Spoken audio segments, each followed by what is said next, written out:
You're sitting there right now, slouched on your couch, glowing blue from your screen like a domesticated cyber sloth, absolutely convinced that the universe owes you another quiet afternoon. You scroll, you sip, you breathe in that artificial sense of safety modern life pumps into your lungs like processed air freshener. But here's an intrusive thought for your comfort bubble. What's your first move when the world decides to pull the plug? Not after you've grabbed your emergency snacks, not after you've Googled how to start a campfire with a shoelace and optimism. I mean, the first 60 minutes, the opening act of the collapse, when everything you rely on suddenly chokes mid-sentence. Picture this. The emergency broadcast blares, glitches, and dies like a TV character who wasn't important enough for a dramatic final monologue. Outside, every vehicle on your street is trying to escape at the exact same time, forming the largest, slowest, most useless funeral procession civilization has ever choreographed. Your neighbor's car alarm is screaming like it knows it won't live long enough to see sunrise. And in that moment, this crisp, terrifying moment, you realize the social contract didn't just break, it evaporated. Gone. Dissolved like sugar in boiling water. What do? Don't answer yet. I already know what 99% of people will do. They'll panic, they'll run, they'll become unpaid actors in the largest traffic jam ever recorded, burning their last droplets of fuel, trying to reach some imaginary place where safety supposedly lives. Spoiler, it doesn't. They'll survive maybe a week, 2, if their anxiety burns slower than their gasoline. Not because of zombies, not because of plague, not because of nuclear fallout, because they're predictable. You can practically script their downfall. Panic, crowd, choke point, chaos, fade to black. Here's the twist. The real secret to surviving an apocalypse isn't buried in a prepper forum where someone named Tactical Wolf 420 writes manifestos at 3 a.m. It's not in military manuals or survival TV shows where the host mysteriously has infinite clean water and dramatic lighting. The secret is embarrassingly simple. Humans behave exactly the same way they've behaved for thousands of years. Crisis hits, brains shut down, instincts take the wheel, and those instincts are ancient, blunt, and easy to exploit. Panic is predictable. Predictability is exploitable. And exploitation is survival 101. When people flee, they don't flee strategically. They stampede. They chase the scent of safety like moths chasing a porch light that's about to explode. They run toward grocery stores like enlightenment is hidden behind the frozen pizza. They fight over anything with a label food, medicine, batteries, because panic turns rational minds into bargain bin looters with terrible priorities. Meanwhile, everything that doesn't look immediately valuable becomes abandoned, forgotten, empty. And in that emptiness lies opportunity. That emptiness is the vacuum. Cities are filled with infrastructure built for security, durability, isolation, and operational independence, and none of it looks like anything the panic herd cares about. They rush toward the neon signs and leave behind the fortresses wrapped in beige paint and boring architecture. That's where you come in. While the stampede is clawing its way toward the same doomed exit, you're walking calmly into places engineered accidentally to survive exactly the kind of collapse making everyone else lose their collective minds. But before we navigate these fortresses hiding in plain sight, you need to understand why they become safe in the first place. Crisis psychology is not chaos. It's choreography. Humans aren't random. They're patterned, like ants who watched too many disaster movies. Threat appears, brain flips into survival mode, and that mode follows 3 ancient directives. Move away from danger, move toward familiar safety, and mimic whatever the person in front of you is doing. This is why highways become parking lots. This is why grocery stores turn into trenches. This is why looters ignore infrastructure that could save their lives and instead break into a gas station hoping to score beef jerky and a working lighter. They never think structurally. They never calculate defensibility, resource sustainability, or long-term viability. They just do what everyone else is doing. Because herd behavior is easier than independent thought. That's fine. Let them go. Let them stampede. Their fear is your camouflage. Their exodus is your invitation to walk through the back door of civilization and claim the infrastructure they abandoned out of stupidity and adrenaline. Now you have a choice to make. You can scroll past this and trust your future self. The same person who forgets where they left their keystone magically become a survival strategist when everything goes dark. Or you can spend the next few minutes learning how to turn urban emptiness into fortress territory. Because survival isn't about being the strongest or the smartest. It's about being the calmest in a sea of people sprinting toward their own extinction. This is the vacuum protocol. A strategy not built on fantasy, not built on wilderness cliches, not built on Hollywood logic where everyone becomes an action hero overnight. This is built on human behavior, logistics, and the unglamorous truth that cities contain structures far safer and more valuable than any cabin in the woods or secret bunker you'll never find. Forget running to nature with a backpack and hope. Forget imagining you'll suddenly become Bear Grylls without the camera crew. The apocalypse doesn't reward the romantic. It rewards the analyst. The person who sees the patterns. The person who acts while everyone else reacts.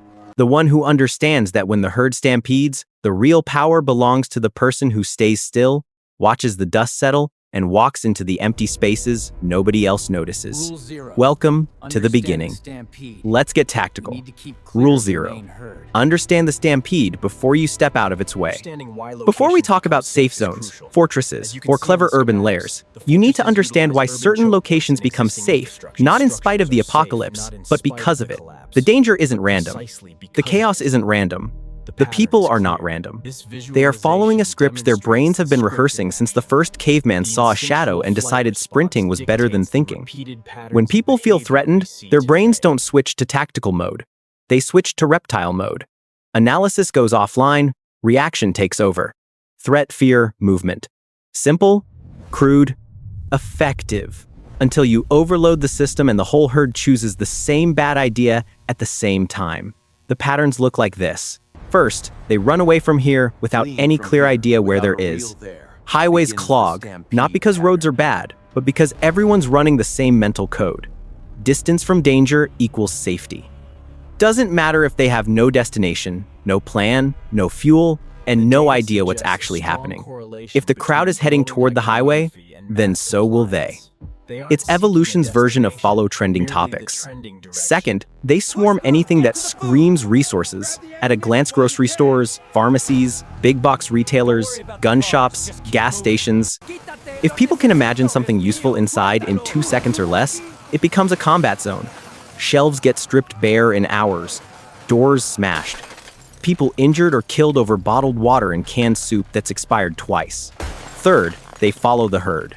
If enough cars are driving in one direction, that direction automatically becomes the right one. No one wants to be left alone in a crisis, so they cling to the illusion that being trapped with thousands of strangers is somehow safer than thinking alone.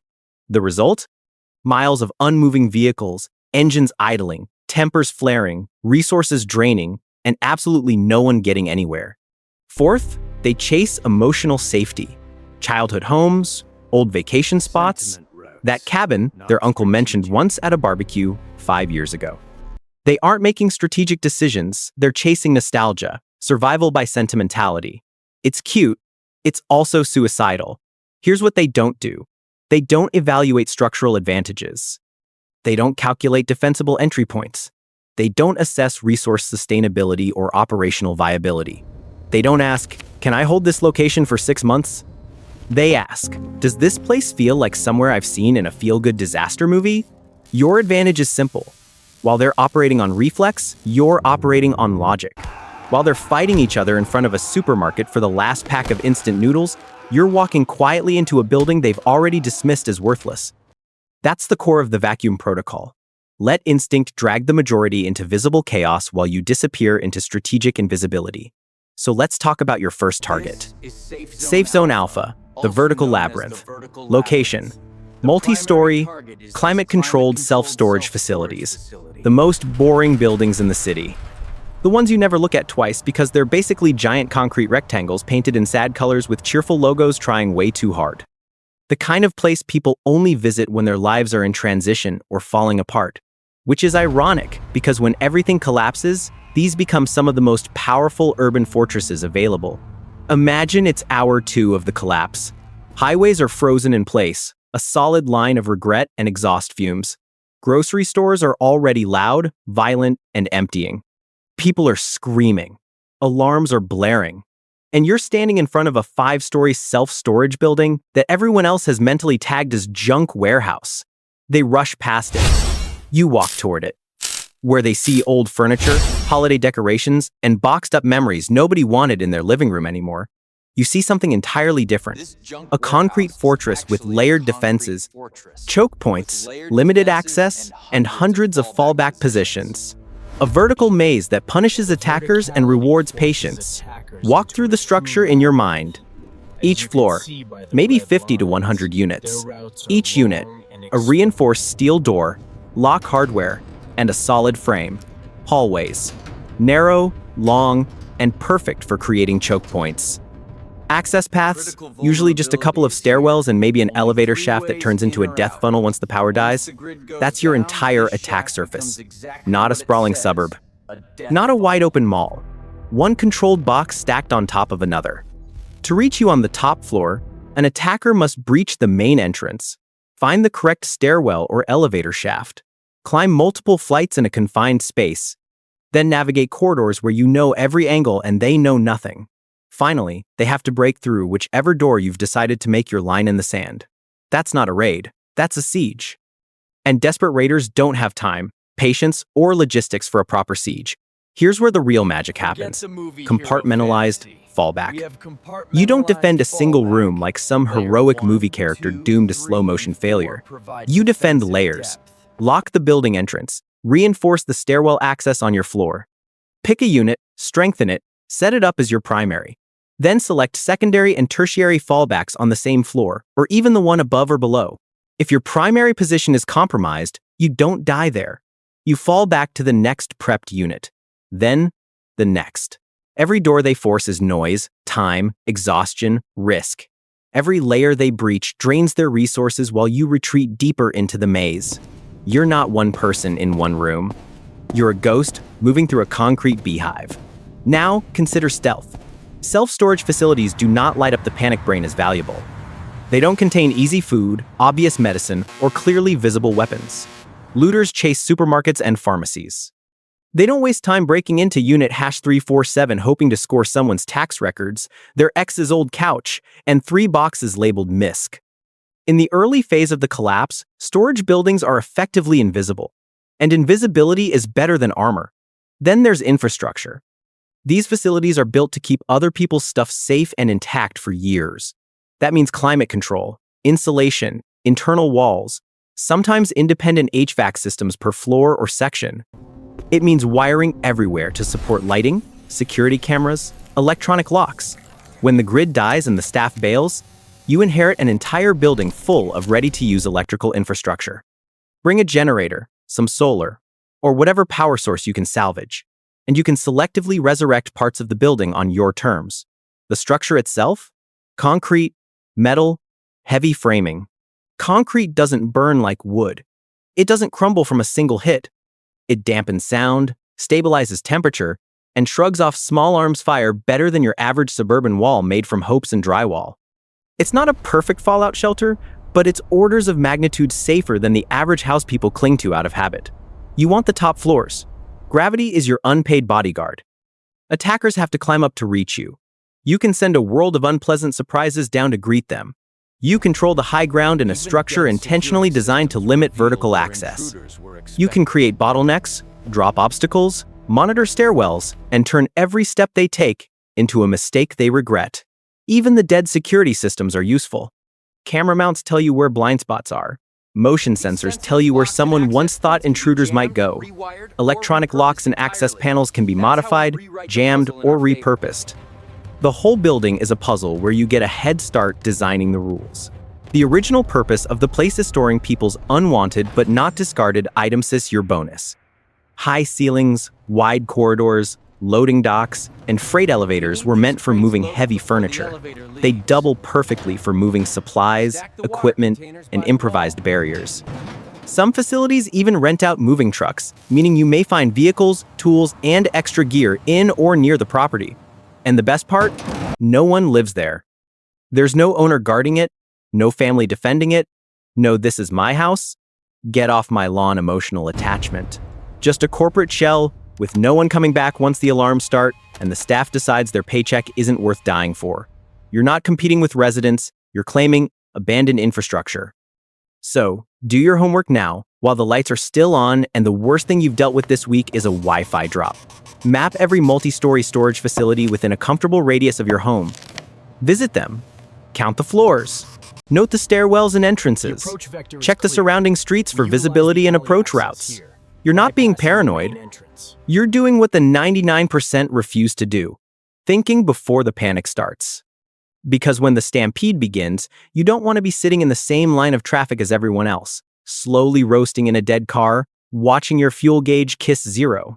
You want to be locking a steel door on the top floor of a concrete labyrinth while the city outside tears itself apart over bottled water and frozen pizza. Let them fight over scraps in the open. You'll be in the quiet, ugly, beautiful safety of a building nobody ever loved but you. But before we walk through its doors, let me tell you something about apocalypse psychology. People don't just panic. They panic stupid. They don't chase actual value. They chase symbols of value. They want food that looks like food, medicine that looks like medicine, weapons that look like weapons. If it doesn't resemble something they've seen in a supermarket or an action movie, they walk right past it like it's invisible. Which brings us to one of the most strategically perfect survival sanctuaries in any city: craft breweries and micro-distilleries. The hipster temples of pretentious beverages. The places with chalkboard menus, beard oil enthusiasts, and beer names like Solar Eclipse, Apricot Nebula IPA. The exact kind of building looters will ignore because they think all it contains is alcohol and emotional baggage. But you're not the herd. You're not here for a drink. You're here because these places accidentally built themselves into sustainable survival engines disguised as weekend leisure spots. Here's the first thing the stampede will overlook: grain. Tons of it. Literally. Malted barley, wheat, rye, oats, corn stored in sealed, temperature-stable containers designed to keep it fresh for months or years.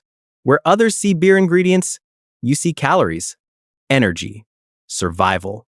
Grain is nature's battery pack. Each kernel is a tiny capsule of stored starch that turns into glucose that turns into life. 1 pound of raw grain, around 1,500 calories. Enough energy for a day. Breweries don't stock 20 pounds. They stock hundreds, sometimes thousands. Enough to keep a small team alive for months, even years if managed well. Cook it, you get porridge. Grind it, you get flour. Ferment it, you get beer liquid calories with a shelf life that embarrasses modern snack food. Medieval peasants survived on bread and beer for centuries. Not because they were stupid or unimaginative, but because grain is survival gold. And now, in the collapse, the same resource sits locked inside giant stainless steel silos while looters fight each other over stale crackers. But food isn't even the best part. Not by a mile. Breweries are home to industrial-grade water purification systems that would make a municipal engineer nod respectfully. Multi-stage filtration, carbon filters, UV sterilization, and sometimes reverse osmosis setups powerful enough to turn questionable tap water into pristine brewing quality liquid. These systems weren't built for survival. They were built so your artisanal stout doesn't taste like chlorine and disappointment. But when the water grid collapses and the tap becomes a roulette wheel of bacteria, sediment, and regret, the brewery becomes a water refuge. 3 days without water and you're dead. Not kind of uncomfortable. Dead. Yet while the city scrambles for bottled water like toddlers fighting over toys, you'll be processing rainwater, river water, even muddy puddle water into drinkable safety. Then there's the equipment. Stainless steel fermenters the size of small cars. Thick-walled, pressure-rated tanks built to withstand heat, expansion, and disaster.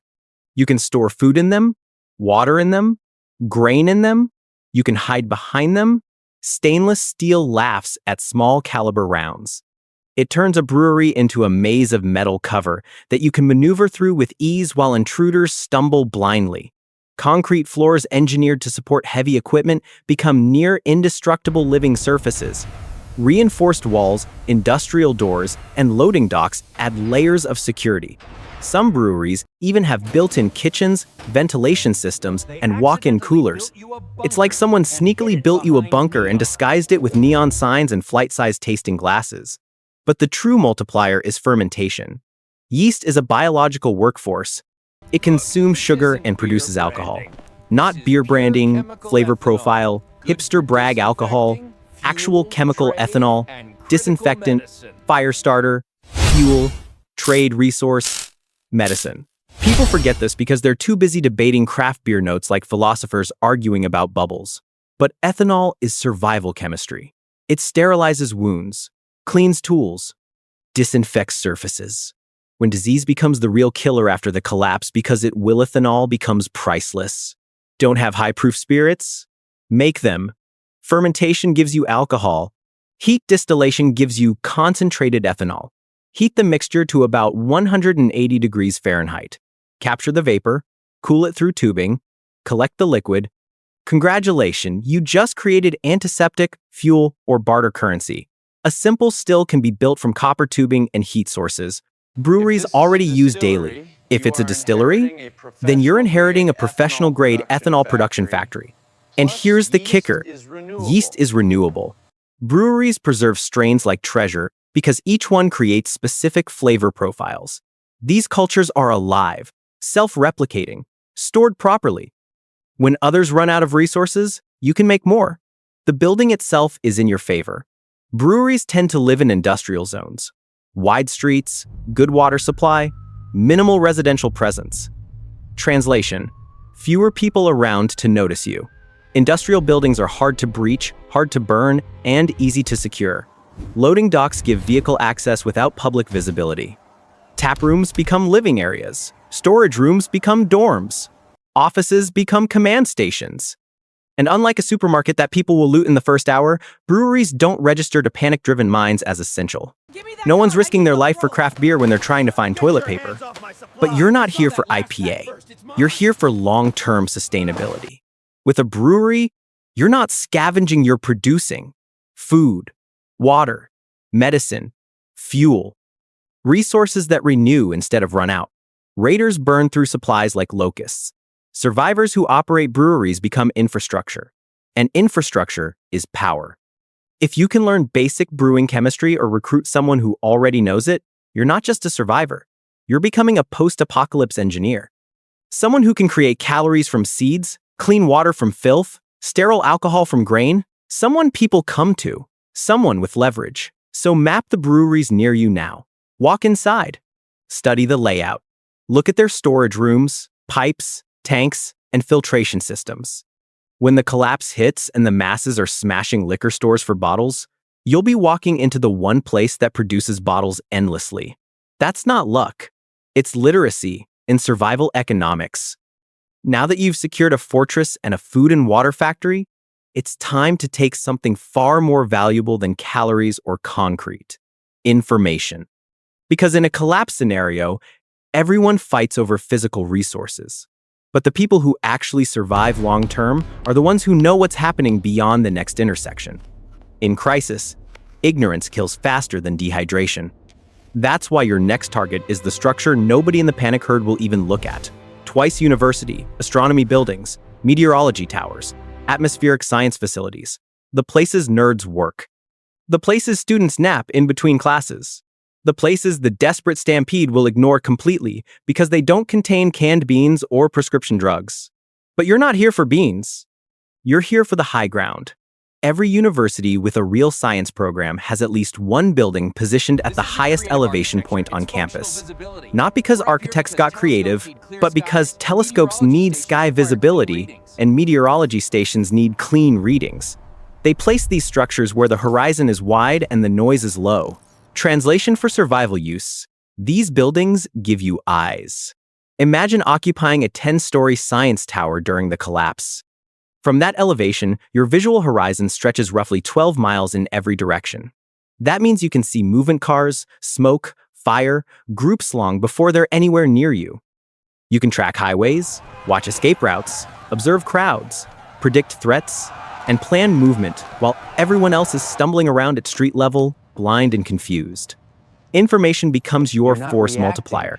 You're not reacting, you're forecasting. But the real treasure inside these buildings isn't the height, it's the equipment. Radio telescopes aren't just stargazers. They receive electromagnetic radiation across wide bands of frequency bands that include emergency broadcasts, radio chatter, ham signals, and any communication still alive after the grid collapses. If someone is transmitting, you can detect it.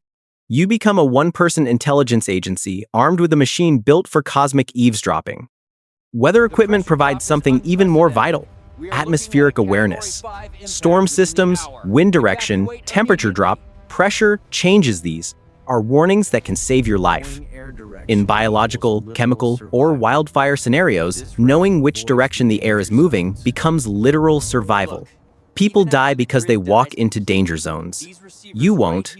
Then there are satellite receivers. Many science buildings have rooftop dishes or relay equipment designed to receive data from weather satellites, communication satellites, sometimes even research payloads. Not all satellites die when the grid does. Some keep transmitting for years. If you can still hear the sky, you have intelligence the rest of the city has lost forever. Power is next. Universities don't trust the main grid for mission-critical instruments. That's why these buildings often have backup generators, battery banks, solar arrays, and redundant electrical systems. While most of the city goes dark, your tower might still hum with power. But even if the system shut down, you inherit the infrastructure wiring, breakers, panels, conduits, all ready to be fed by whatever off-grid power you bring. These buildings were designed to run labs full of equipment. They can easily run your survival electronics. Let's talk structure. Science facilities are built like fortresses disguised as classrooms. Concrete and steel, thick walls to dampen vibration for sensitive equipment, fire suppression systems that rival commercial codes, limited entrances, usually 2 main doors and maybe a service entrance, upper floors with restricted access, elevator locks, keycard doors. Everything about these buildings screams difficult to breach, but no one ever notices because nobody expects an astronomy major to barricade the stairwell and establish a watch rotation. And then there's the psychological advantage. Humans crave height for a reason. Our instincts tell us we're safer when we can see farther. In a survival environment, elevation reduces anxiety, clarifies decision-making, and gives you the illusion and sometimes the reality of control. You're not boxed in. You're not guessing. You're observing. Inside, the building is a treasure chest of post-collapse value. Labs filled with instruments, batteries, precision tools, microscopes, weather kits, computer equipment, networking hardware. Even the things you can't power anymore become part scopper, lenses, wiring, insulated cases. You're not scavenging trash, you're salvaging science.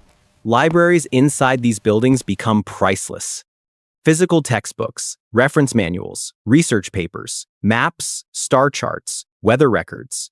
If the internet never comes back, printed information becomes currency. Knowledge becomes leverage. Campus infrastructure adds another hidden advantage. Universities often have their own microgrids, water systems, maintenance shops, fuel storage, and fabrication rooms. They are miniature cities, lightly defended, full of resources, and largely ignored during early panic phases because they don't scream immediate survival to the untrained eye. During collapse, while looters rip apart grocery stores and desperate families crowd gas stations like moths around flame, you'll be standing on a rooftop with binoculars, tracking smoke plumes and movement patterns, reading your environment like a battlefield map. And the best part? This building is socially invisible. People don't instinctively raid science departments. They're too busy chasing familiar things. Universities get abandoned quickly. Campuses empty out fast. Thousands of rooms go unused. Entire blocks of infrastructure become ghost cities overnight. Which means you walk into an empty communication hub with height, structure, defenses, and technology. Map the universities near you. Look for the tallest buildings in the science clusters. Identify rooftops with weather vanes, satellite dishes, domes, or large antenna arrays. Those are your gold mines. Visit them while the world is still polite. Study access points, stairwells, emergency exits, and roof ladders. You're not trespassing. You're preparing. Because the man on the high ground with eyes across the ruined horizon is always safer than the man scavenging blindly at street level. And in the wasteland, the person who sees first survives longest. By now, you've got defense, sustenance, and intelligence. But here's the question nobody asks in prepper fantasies. What happens when your gear breaks? Because it will break. Everything does. The world collapsing doesn't magically make tools immortal. Your water filter cracks. Your solar panel wiring burns out. Your generator belt snaps. A door hinge you relied on simply gives up after one too many barricades. Your radio shorts out. Your knife dulls. Your storage facility door needs reinforcement. Your brewery pump leaks. Your tower antenna bends in a storm. In the apocalypse, entropy isn't a force of nature. It's a predator. And the survivors who endure past the first 6 months aren't the ones who hoarded the most gear, they're the ones who can fix things when gear inevitably fails. Which is why you need a fabrication center. Enter the most underrated fortress in the entire urban ecosystem. Commercial HVAC and refrigeration repair workshops. The bland, boxy industrial buildings tucked between auto shops and warehouses.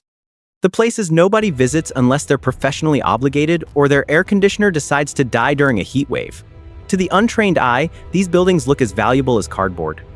To you, they are civilization repair kits. Step inside one of these shops and you enter a world of tools and materials that raiders will never even think to steal.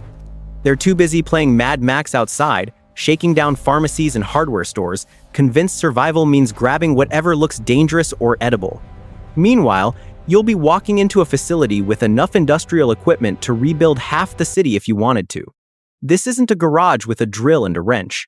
This is where technicians maintain the machines that keep our entire society functioning. The tools inside these places are worth more than gold in a collapse scenario. Picture the inventory. TIG, MIG, and arc welders capable of joining metal with surgical precision. Welding isn't a hobby in the apocalypse, it's a superpower. With it, you can fix doors, repair vehicles, build frames, fabricate structural supports, craft tools, reinforce barricades. Welding turns scrap into infrastructure. Pipe threaders and benders, the backbone of plumbing and pressure systems. With them, you can build irrigation, pressure tanks, filtration systems, gas lines, and structural tubing. Copper and steel become obedient under your hands. Sheet metal brakes and shears machines that let you cut and bend metal into whatever shape your survival scenario demands. Armor plates, roofing, containers, reflective solar cookers. Metal becomes putty. Electrical diagnostic tools, multimeters, oscilloscopes, circuit tracers. When your solar array isn't behaving, or your wiring is shorting, or your generator refuses to cooperate, these are the difference between progress and electrocution. Brazing torches and soldering stations precise metalwork for copper piping, electrical joints, and water filtration systems. Perfect for repairs that welding is too aggressive for. Then come the raw materials. Spools of copper tubing ready for distillation setups, heat exchange rigs, or water systems. Hemorrhaging copper into the world is like dumping currency into your pockets. Every foot of it has survival value. Electrical wire in every gauge. The nervous system of any off-grid operation. Want lights, power tools, a functioning radio system? You need wiring, miles of it. Aluminum stock, steel stock, sheet metal. These materials become everything from shields to stoveplates to makeshift armor. Any object you need can be shaped here. Pressurized refrigerant tanks valuable not just for HVAC systems, but for understanding pressure dynamics, storing gases, or creating chemical reactions. Compressor electric motors designed to generate pressure. With the right knowledge, they can be repurposed into air tools or even jury-rigged power generators. And if the shop has old HVAC units lying around, congratulations, you've just found a treasure hoard. Copper coils, radiators, motors, fans, capacitors, thermostats, every part of building block. The building itself? A fortress, by accident. Industrial construction. Concrete block walls thick enough to laugh at small arms fire. Heavy rolling steel garage doors, already reinforced because HVAC companies store valuable tools. Security grating on every window because tool theft is common. Exactly the kind of defensive infrastructure you need, without having to build it. Inside, wide open work bays for projects. Offices that convert into living quarters. Storage rooms with ready-made shelving. Break rooms with sinks and electrical outlets. Air compressor networks plumbed through the building. This isn't just shelter, it's a workshop ecosystem. But the real power in this location isn't the tools. It's the knowledge. HVAC technicians understand thermodynamics, pressure systems, electrical circuitry, mechanical engineering. They work with systems most people never think about. They know how machines breathe, how heat moves, how fluids behave, how electricity travels. Their skill set is survival alchemy. If you become that person or recruit them, you gain the rarest resource in the wasteland: the ability to repair civilization instead of scavenging its corpse. Water filtration, heat exchange. Refrigeration without electricity, thermodynamic cycle. Creating airflow, pressure differentials.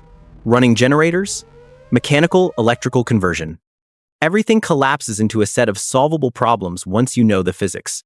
These shops often come with manuals, diagrams, parts, catalogs, entire libraries explaining how complex systems work. In a world without YouTube tutorials, that's priceless. But here's another advantage: location. HVAC shops tend to be in light industrial zones, empty at night, sparsely populated during crisis, and largely ignored by raiders who go for high visibility targets.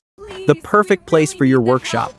And 6 months into the collapse, when scavengers pick through ruined grocery stores and raiders run around with broken gear they can't fix, they'll come to you.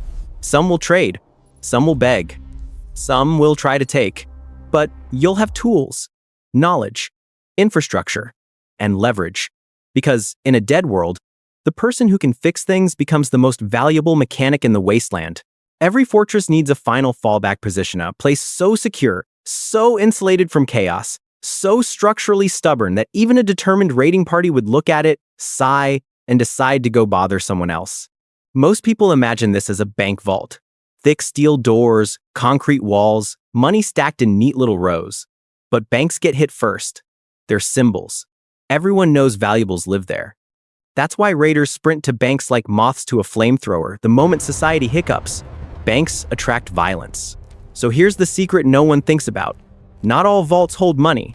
Some hold documents, title companies, corporate archive facilities, legal storage centers, records management warehouses. These are the places with vault rooms built to survive disasters, because water or fire destroying a stack of property deeds can cost a company millions. These buildings contain vaults engineered to endure catastrophe, not robbery. And valuable as they are in civilization, they become priceless when civilization dies. Picture the vault room. A reinforced concrete cube hidden inside an otherwise boring office building. Walls 6 to 12 inches thick, steel reinforced, fire rated to withstand temperatures that would melt cars. Doors heavier than bank vaults because fire resistance needs thermal mass and insulation. Multi-point locks that turn the door into a bolted-down boulder. Raiders can't break into these rooms without industrial tools, hours of time, and a complete disregard for stealth. And if they try, the noise alone gives you every advantage. But the real beauty is stealth. Looters break into pharmacies, grocery stores, pawn shops, gas stations. They don't raid title companies. To the panicked brain, these buildings contain nothing of value. No food, no guns, no water, just paperwork. The same paperwork people already hate dealing with. Which means they'll walk right past your hidden fortress without a second glance. And inside, climate control. Not luxury, climate control, precision climate control. Vaults use independent HVAC units, redundancy systems, air handling, and filtration. They maintain temperature and humidity so records don't degrade. These systems double perfectly as survival-grade environmental stability, air quality, temperature regulation, and protection against airborne contaminants. Shelving inside these vaults is industrial-grade, metal frameworks designed to hold thousands of pounds of documentation. You'll turn them into storage systems for food, water, gear, tools, ammunition, everything a long-term refuge needs. And yes, I know archives and paperwork sound boring, but let me tell you something people forget. In a world where all digital systems die, physical information becomes treasure. Vault facilities store property maps, land records, utility diagrams, legal documents from decades ago. Want to know where underground cables run? Where old water lines hide? Which properties once had wells? Which buildings were constructed with what materials? It's all right there, waiting in paper form. This isn't just shelter, it's intelligence. Even the surrounding infrastructure is perfect. These buildings typically live in professional office districts, near courthouses or business zones, not residential areas, not shopping centers. They're overlooked, unwatched, uncontested. Parking is easy. Entry points are predictable. And once the employees evacuate, and they will, fast these structures become ghosts from day one. The internal layout is ideal for layered defense. Outer offices become buffer zones. You can set up noisemakers, observation rooms, and deception routes. Make certain offices look ransacked to deter exploration. Funnel intruders away from the vault like cattle through a maze. And if you ever need to retreat inside the vault, you can hold out for days, weeks, maybe longer, depending on supplies. Raiders can't breach it, fire can't burn it, floods aren't getting in, airborne contaminants get filtered out. It's the closest thing to an indestructible panic room that civilians will ever have access to. People think bunkers win apocalypses, but bunkers are rare, expensive, and usually obvious targets. Document vaults hide behind a sign that reads Title and Loan Processing Office. It's the apocalypse equivalent of camouflage. But this sanctuary isn't where you live full-time. It's your bank, your armory, your fallback, the location you protect most, visit least, and depend on only when every other plan fails. With the vault as your endgame shelter, you can take risks elsewhere. Gather resources, patrol, scout, knowing you always have a refuge that cannot be taken by force. Which brings us to the ultimate design of the vacuum protocol.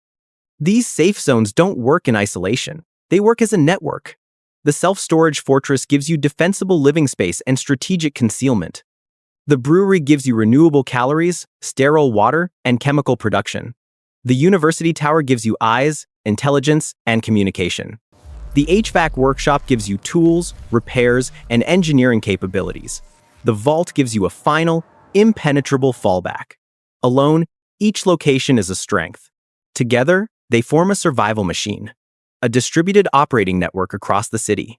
Redundant positions. Independent resource nodes. Movement routes that change with conditions. Supply flows between locations. Grain from the brewery to the storage facility, water from the brewery to the vault, metal tools from the HVAC shop back to your primary base, intelligence from the tower guiding all movement. Most groups in the apocalypse gather in one place and slowly degrade until their resources run out. Your network does the opposite. It compounds. But don't get comfortable, this is where the story turns dark. Because even the perfect system has an expiration date. Let's talk about the threat no one escapes. People. In the early days, the herd will ignore you. They're too busy panicking, stampeding, dying, and repeating. But long-term, as resources dry up, as desperation intensifies, as organized groups form, someone will eventually notice your operation, or follow your movement, or intercept your communication, or simply get lucky. When that happens, you face decisions with no good answers. Defend and risk lives? Negotiate and risk betrayal? Abandon and lose your investment? Recruit and risk internal conflict? There is no universal correct choice. There is only what your situation allows. And here's the hardest truth. Production makes you a target. If you manufacture food, water, tools, or intelligence, people will need you. Some will come peacefully. Some will come violently. Some will want to join. Some will want to take everything and leave you dead. This isn't a movie. This isn't band together because humanity is good deep down. Sometimes it is. Often it isn't. And if the wrong group discovers your network, you will face the harshest calculation of survival. What are you willing to do or give up to preserve your people? Nobody wants to talk about this part. It's easier to romanticize collapse than confront the moral weight of leadership in a dead world. But here's the final bleak truth. Even if you do everything right, map, plan, prepare, reinforce, luck still matters. Chaos doesn't negotiate. Fires spread. Accidents happen. Disease doesn't care how strategic you are. The vacuum protocol doesn't offer certainty. It offers better odds. And better odds are as close to safety as the apocalypse ever gets. Now we reach the final moment, the choice that separates spectators from survivors. You can close this script and forget it. Pretend you'll improvise when the emergency broadcast cuts off. Hope you'll magically make the right decisions in the first chaotic hour when the herd begins its doom sprint. Or you can map your city now. Act now. Prepare now.